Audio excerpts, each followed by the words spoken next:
Hello everyone, welcome to the brainy Pathshala with Shubham. So हम discuss कर रहे थे इकोनॉमिक्स। क्वेश्चन आता है that what is economics, economics क्या है and how it affects our daily life. तो इकोनॉमिक्स बेसिकली क्या है? Economics is basically the study और principles of the way money, industries and other sectors are organised. मतलब जिस वे में हम या जिस स्टडी के साथ सेक्टर्स और बिजनेस को या मनी को हम जिस तरीके से ऑपरेट करते हैं, ऑर्गेनाइज करते हैं, that is economics. So now it's your task कि आप हमें बताएंगे कि इकोनॉमिक्स हमारी डेली लाइफ को कैसे इफेक्ट करती है। तो कमेंट बॉक्स में आप कमेंट करके हमें बताइए कि इकोनॉमिक्स हमारी डेली लाइफ को कैसे इफेक्ट करती है। आपके उन कमेंट्स के साथ हम लोग नेक्स्ट वीडियो बनाएंगे that how economics affects our daily life.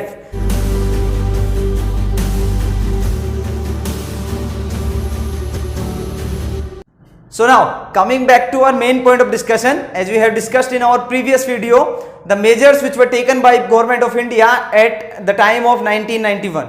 So economic reform हुआ, उसके बाद में हमें results भी मिले. So do you think that the results were fruitful for India? अपने आप से एक क्वेश्चन आप पूछिए कि क्या वो रिजल्ट सबके सब अच्छे थे? सारे रिजल्ट जो भी इंपैक्ट हुए इकोनॉमी पे, क्या वो सारे अच्छे थे? तो आपका जवाब आएगा हाँ और ना। कुछ लोग हाँ बोलेंगे, कुछ लोग ना बोलेंगे, और मैं बोलूंगा हाँ भी और ना भी, क्योंकि कुछ अच्छा होता है तो उसके साथ कुछ बुरा भी हमेशा जुड़ा हुआ होता है, और वही इंडियन इकोनॉमी पे हुआ 1991 के रिफॉर्म के बाद में। तो एक एक करके हम इसके पॉजिटिव एंड नेगेटिव इंपैक्ट्स देखेंगे। अगर आपने हमारा प्रीवियस वीडियो नहीं देखा है जो 1991 के इकोनॉमिक रिफॉर्म्स के मेजर्स के बारे में डिस्क्राइब करता है, तो आप उस वीडियो को देख लीजिए, डिस्क्रिप्शन बॉक्स में लिंक दिया हुआ है। अगर आपने हमारा चैनल सब्सक्राइब नहीं किया तो इसे सब्सक्राइब कर लीजिए ताकि आने वाले हर वीडियोस की अपडेट आप तक पहुंच सके।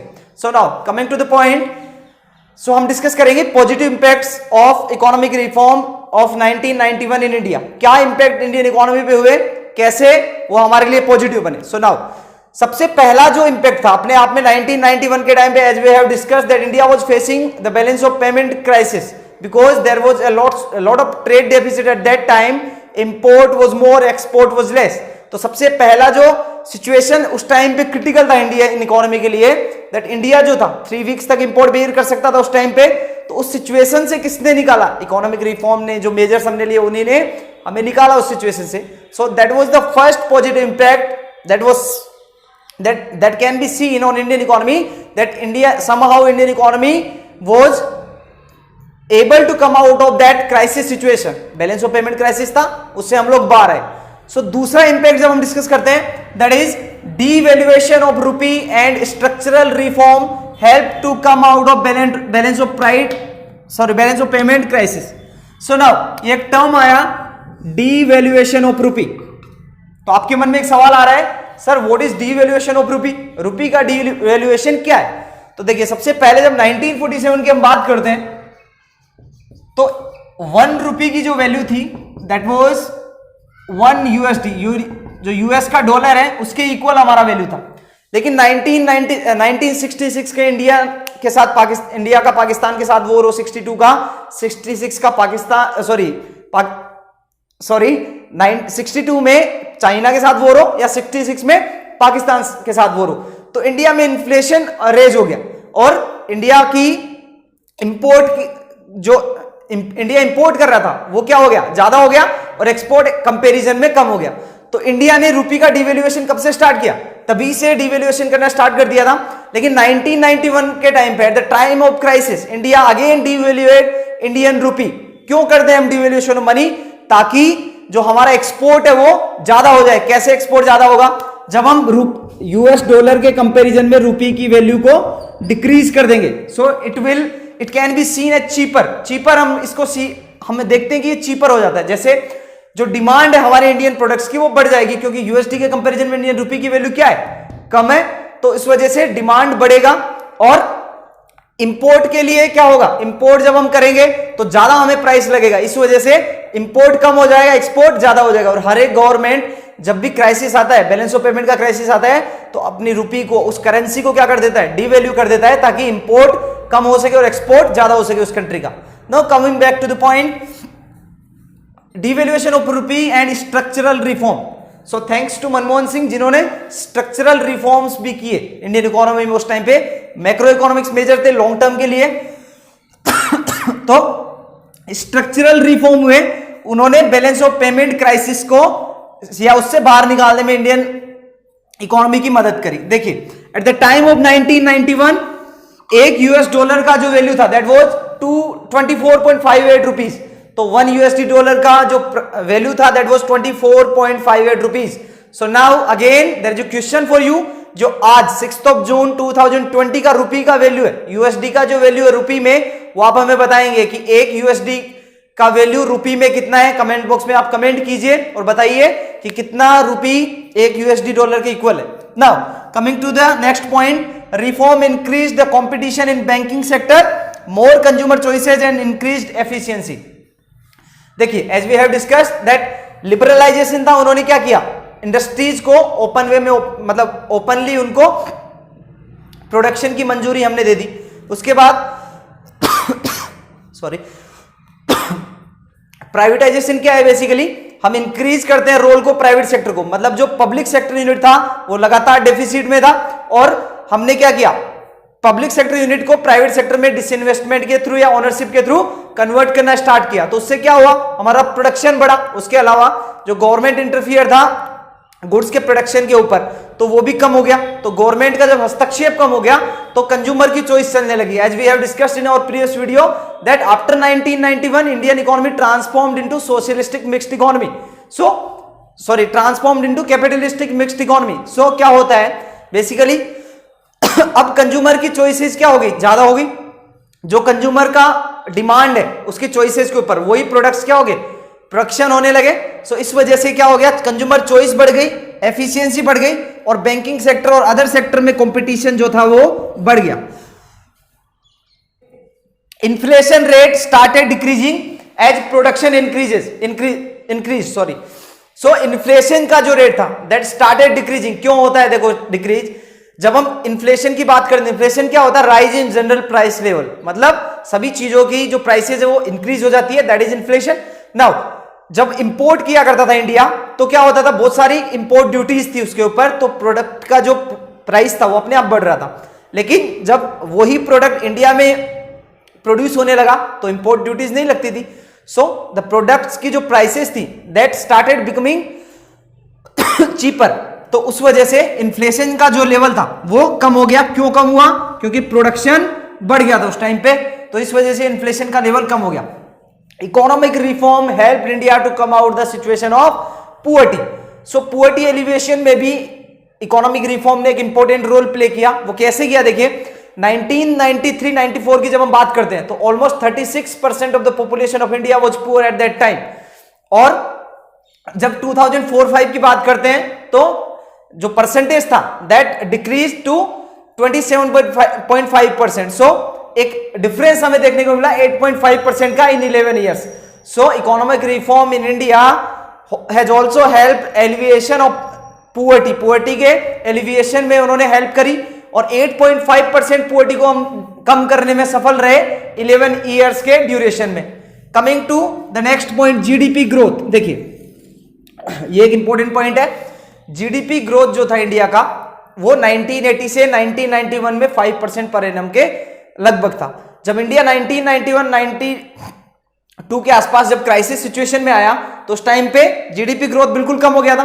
तो 1991 टू 1992 2 ईयर का जो टाइम पीरियड था उस ड्यूरेशन में इंडिया का जीडीपी ग्रोथ फिर भी ज्यादा नहीं बढ़ा। लेकिन रिफॉर्म्स ने अपने इंपैक्ट्स दिखाना जब स्टार्ट करे तो 1993 से लेके 1997 तक जो इंडिया का जीडीपी था वो 7% से ग्रो कर रहा था।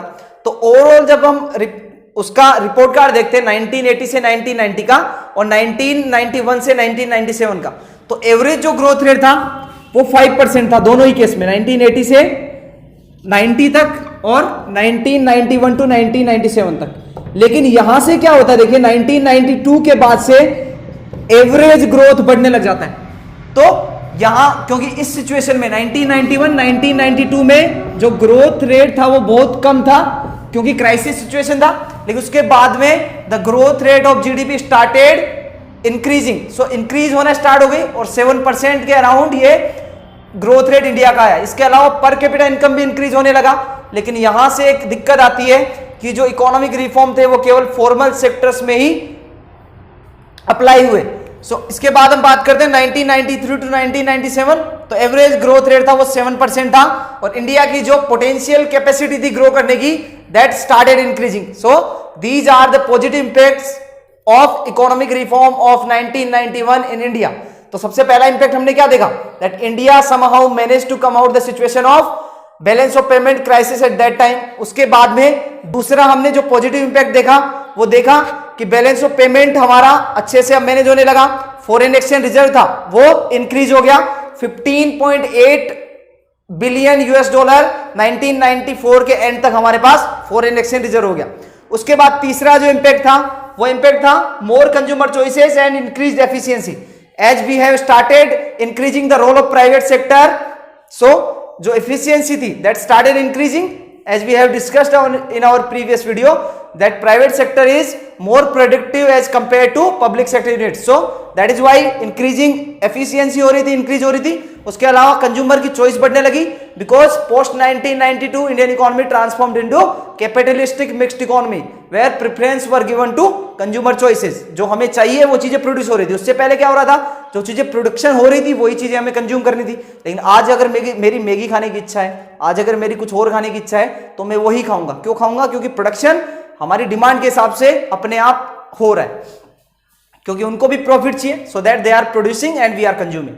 नाउ इन्फ्लेशन रेट की जब हम बात करते हैं, इन्फ्लेशन रेट था वो कम हो गया क्योंकि इंडिया का प्रोडक्शन जो था inside the boundary of India the goods and services were produced. उसके अलावा सर्विस सेक्टर देखिए क्या होता है, सर्विस सेक्टर में हम लोग ज्यादा मूव करने लगे.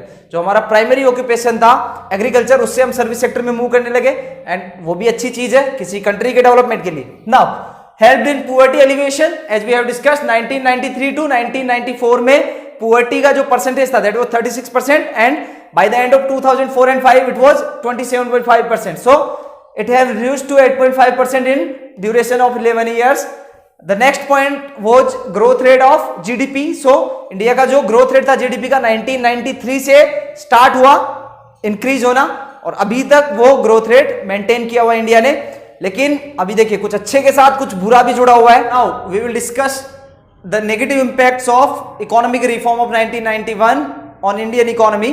सो इंडियन इकोनॉमी की जब हम बात करते हैं, इंडिया ने जैसे लिबरलाइजेशन किया, प्राइवेटाइजेशन किया एंड ग्लोबलाइजेशन किया, तो जैसे इंडिया ने इकोनॉमी को ग्लोबलाइज किया तो जो लिबरल इकोनॉमीज थी या लिबरलिस्टिक इकोनॉमीज थी उनको एक प्लेटफॉर्म मिला because India is the second largest populating country in the world.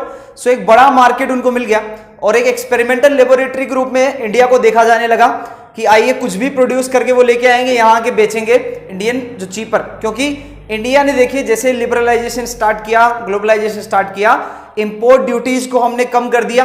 क्योंकि जब भी किसी इकोनॉमी को, डोमेस्टिक इकोनॉमी को हम वर्ल्ड के साथ कनेक्ट करते हैं तो फ्री ट्रेड होता है और इंपोर्ट ड्यूटीज जो होती है वो पहले के मुकाबले कम हो जाती है.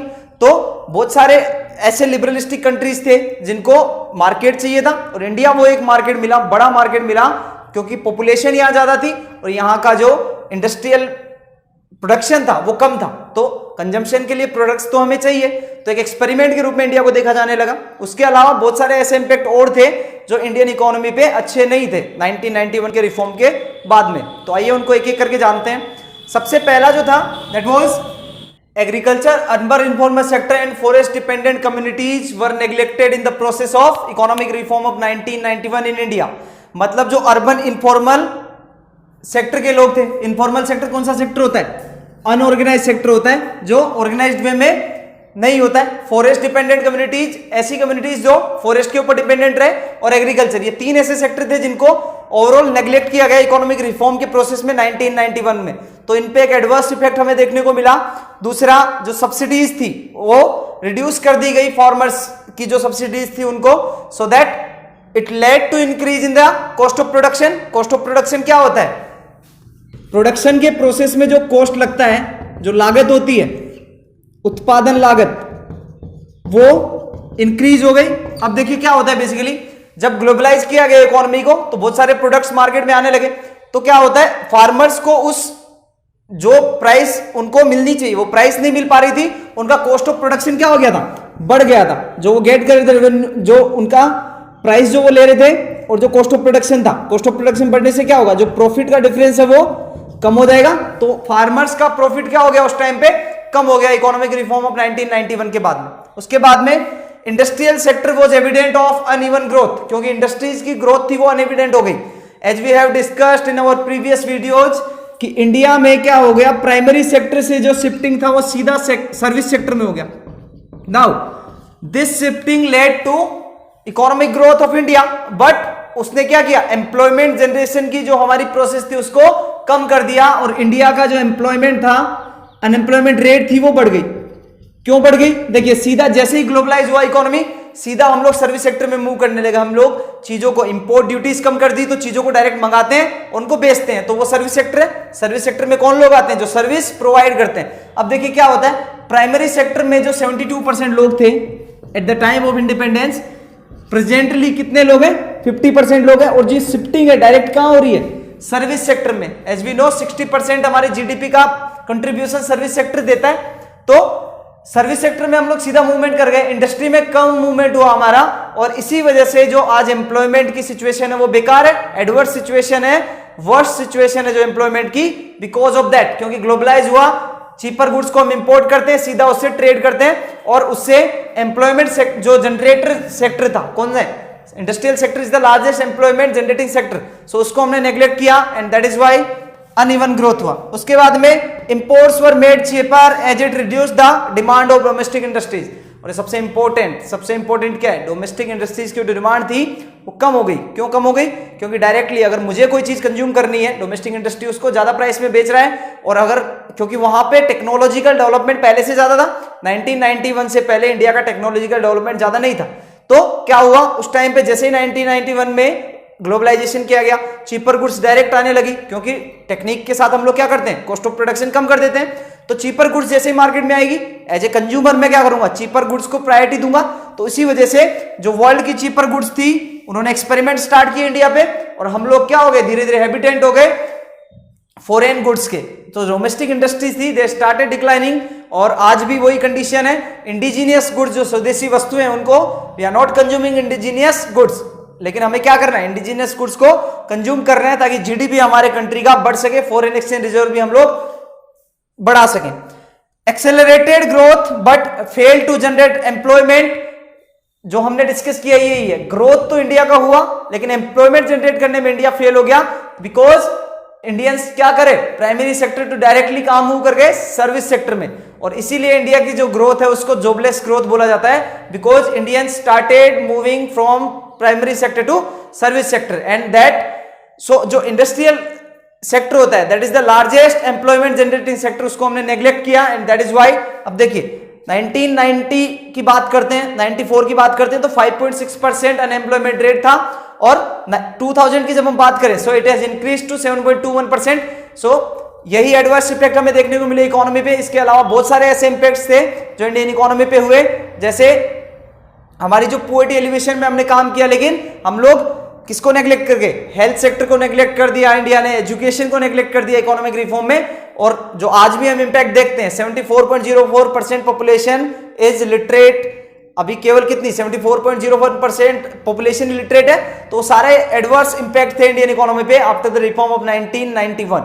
So this is all about impacts of impacts of reforms of 1991 in India. अब हम नेक्स्ट वीडियो में बात करेंगे इंडिजीनियस गुड्स की, उनके कंजम्पशन से जो इंपैक्ट्स आते हैं इकोनॉमी पे उसकी. इसके अलावा जो हमने डिस्कस किया है कि how economics affects our daily life, इन दो पे अगले हमारे नेक्स्ट वीडियोस होंगे. अगर आपको ये वीडियो पसंद आया तो इसको जल्दी से लाइक कीजिए, शेयर कीजिए, और हमारे चैनल को सब्सक्राइब कीजिए, so that you can be updated with our latest videos. Thank you. जय हिंद.